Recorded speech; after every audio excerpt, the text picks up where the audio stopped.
दोस्तों नमस्कार। दोस्तों मेरा नाम है धर्मवीर जारवाल और ये है हमारे हिंदुस्तान की जेल। अब आप सोच रहे हैं आज हम जेल की बात क्यों कर रहे हैं, तो दोस्तों जेल की बात आज इसलिए कर रहे हैं, कुछ जेल के बारे में आपको जानकारी देना चाहते हैं। दोस्तों हमारे पूरे हिंदुस्तान में लगभग 1306 जेल हैं जिनके अंदर लाखों की तादाद में कैदी जेल काट रहे हैं। और बहुत सारे कैदी हमारे हिंदुस्तान की जेलों में ऐसे भी हैं जिनके ऊपर 500, 1000, 2000, 5000 रुपये का जुर्माना लगा हुआ है, पर वो जुर्माना भर नहीं सकते, उनकी आर्थिक स्थिति सही नहीं है, जिस वजह से वो बेचारे जेल काट रहे हैं और कहीं ना कहीं पैसों के अभाव में ये नर्क की जिंदगी वो लोग जी रहे हैं। दोस्तों ये तो एक अलग पहलू है। अब हम आपको दूसरी चीज दिखाते हैं। ये गाड़ी का काफिला देखिए, और ये जो गाड़ियों का काफिला है आप समझ गए होंगे कि सिक्योरिटी, बाकायदा पूरी सिक्योरिटी प्रोटोकॉल के साथ ये गाड़ियों का काफिला चल रहा है। और ये जो काफिला आप जानते हैं किसका है? ये काफिला एक ऐसे व्यक्ति का है जो कि हत्या और बलात्कार के गंभीर अपराधों में जेल काट रहा है। जी हाँ, बिल्कुल सही सुना आपने और सही समझा भी आपने। ये काफिला जो है सच्चा सौदा डेरा के जो प्रमुख हैं गुरमीत राम रहीम, उसका ये काफिला पूरा, जो कि आज उनको लेके उनके आश्रम जा रहा है। दरअसल में डेरा सच्चा सौदा के जो गुरमीत राम रहीम है उनको अभी 50 दिन की एक पैरोल दी गई है और ये 50 दिन की पैरोल पर बाहर आए हैं। हर बार जब वो पैरोल पर बाहर आते तो इसी तरह बाकायदा पूरी सिक्योरिटी फोर्सेस के साथ उनको लेके जाया जाता है उनके आश्रम तक, और जब उनकी पैरोल खत्म होती है तो बाकायदा इसी तरह पूरे प्रोटोकॉल के साथ में, पूरी फोर्स के साथ और पूरी उनकी रक्षा करते हुए उनको वापस जेल में छोड़ा जाता है। जबकि ये एक ऐसा अपराधी है जिसने एक धर्म गुरु होने के नाते एक आश्रम में लाखों करोड़ों लोगों का विश्वास तोड़ते हुए गंभीर अपराध और एक जघन्य ऐसे अपराध जो जिसकी सजा मेरे हिसाब से तो केवल मौत ही है। इन्होंने बाकायदा लड़कियों के बलात्कार किए और उसके बाद जिन लोगों ने इनके खिलाफ आवाज उठाई उनकी बाकायदा हत्या तक इन्होंने कराई।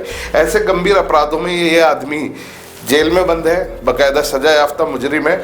और ऐसा व्यक्ति जब जेल से बाहर आता है तो इसको पूरी सिक्योरिटी, पूरी फोर्सेस के साथ, इसकी पूरी सुरक्षा के साथ इसको इसके आश्रम तक छोड़ा जाता है।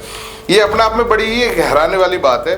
और जैसे कि आप सभी जानते हैं गुरमीत सिंह, मेरा सच्चा सौदा की धरती को भी प्रणाम करने का अवसर मिला। राम रहीम जो है, इसकी भारतीय जनता पार्टी के साथ इसकी जो पकड़ है या इसके जो रिश्ते हैं वो छुपे नहीं है किसी से। हम पिछले 4-5 साल में जब से ये जेल में गए हैं उससे जब से लेके आज तक जितनी बार भी चुनाव हुए, चाहे सो मुख्यमंत्री चुनाव हो या केंद्र के चुनाव हो, हर बार चुनाव से पहले बाकायदा इसको छोड़ दिया जाता है। और जैसे कि आपको पता भी है अभी मार्च में चुनाव होने हैं और अभी चुनाव से पहले इनको छोड़ दिया गया, वो भी 50 दिन की पैरोल पे। बड़ा ही हैरानी की बात है। खैर आपको इनके बारे में कुछ और जानकारी भी देता हूँ। पिछले 4 साल में इनको लगभग 9 बार पैरोल मिल चुकी है, ठीक है। जबकि मैंने आपको वीडियो की स्टार्टिंग में बताया कि हमारे देश में बहुत सारे लोग जेलों के अंदर ऐसे बंद हैं जो छोटे मोटे अपराधों के चलते जेल पहुंच गए हैं और जिनके पास 500, 1000, 2000 रुपये तक का जुर्माना भरने के पैसे नहीं है, वो जेल काट रहे हैं। उनको आज तक जेल से एक बार भी नहीं छोड़ा गया, ठीक है। और ये महाशय जो कि इतने गंभीर अपराधों में जेल में बंद हैं, जिसके ऊपर बलात्कार और हत्या के बिल्कुल जो प्रूफ हो चुके हैं, जिनके लिए इनको सजा दी गई है, ऐसे व्यक्ति को पिछले 4 साल में 9 बार पैरोल मिल चुकी है। मतलब लगभग हर साल में 2 बार। एक जो पैरोल होती है, मैं आपकी जानकारी के लिए बता दूं, लगभग 30 दिन की एक पैरोल होती है। तो लगभग उस हिसाब से देखा जाए तो इनको पिछले 4 साल में लगभग 300 दिन की इनको पैरोल मिल चुकी है। मतलब 300 बार ये 300 दिन के लिए जेल से बाहर रह चुके हैं। मतलब मोटा मोटा एक एवरेज लगाए तो 4 साल में इन्होंने सिर्फ 3 साल ही जेल काटी है, 1 साल तो इन्होंने मौज ली है। और जैसा कि इनकी पर्सनैलिटी से आपको दिख भी रहा होगा, बाकायदा बाबा जी जेल में पूरे मजे से जी रहे हैं, क्योंकि इनके शरीर को देखकर लग नहीं रहा कि ये जेल काट रहे हैं और पूरे आनंद से ये जेल में है। और वहाँ भी इनके प्रवचन सुनते होंगे। जेल से बाहर आए बाकायदा पूरे काफिले के साथ, और आते ही इन्होंने बाकायदा जो अयोध्या में राम जन्म भूमि मंदिर जो बन रहा है और उसमें जो प्राण प्रतिष्ठा होनी है प्रभु श्री राम की, उसके ऊपर इस अपराधी ने, इस सजा याफ्ता अपराधी ने जिसको सजा मिली है, जो कि एक बलात्कारी है, वो प्रभु श्री राम, मर्यादा पुरुषोत्तम श्री राम जी के बारे में प्रवचन दे रहे हैं। आइए क्या प्रवचन दे रहे हैं हम आपको सुनाएंगे। और दोस्तों ये वो व्यक्ति है जिसको लगभग हर साल में 2 बार इनको पैरोल मिल रही है। और मुद्दा सिर्फ आज इतना ही है जो मैं अपनी इस पूरी वीडियो के माध्यम से कहना चाहता हूँ कि एक ऐसा व्यक्ति जिसने इतने गंभीर अपराध किए हुए हैं, ठीक है, बलात्कार और हत्या जैसे अपराध किए हुए हैं, उसको साल में 2 बार पैरोल मिलती है। और हमारे देश के अंदर कितने ही लोग ऐसे जेलों में बंद है जिनके पास सिर्फ 500-1000 रुपये का जुर्माना भरने के पैसे नहीं है और वो जेलों में सालों साल से सड़ते आ रहे हैं।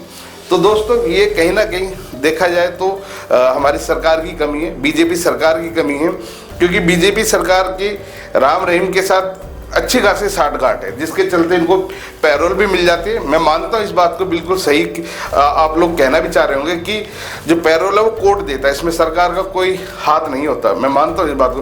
परंतु अगर सरकार चाहे तो उनकी पैरोल को कम से कम रोका जा सकता है। ये एक ऐसा मुजरिम है जिसको जेल में ही रहना चाहिए, क्योंकि ये वो व्यक्ति जिसके ऊपर लाखों करोड़ों लोगों ने विश्वास किया, इनके आश्रम में आए और इनके माध्यम से लोग ईश्वर को प्राप्त करना चाहते थे, परंतु ये वो व्यक्ति था जिन्होंने इनके ऊपर आंख बंद करके विश्वास किया, इन्होंने उन्हीं के साथ बलात्कार किया।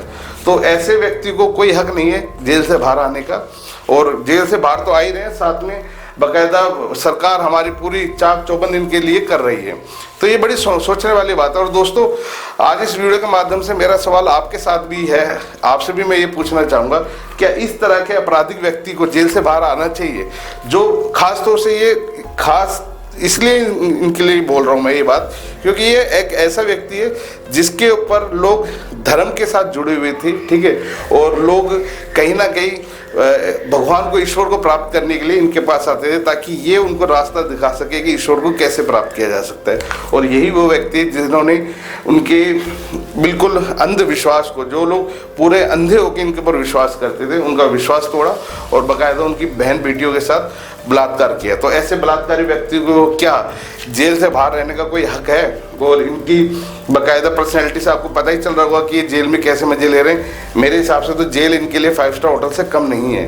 खैर दोस्तों, आपका इस बलात्कारी के बारे में आपकी अपनी क्या राय है, हमें कमेंट्स करके ज़रूर बताएं। और आज की इस वीडियो के बारे में जो भी आपकी सोच हो, जैसे भी आप सोचते हो, हमें कमेंट्स करके ज़रूर बताएं। और ऐसे अपराधियों के लिए आपके मन में क्या विचार आते हैं वो कमेंट्स करके ज़रूर बताएं। धन्यवाद।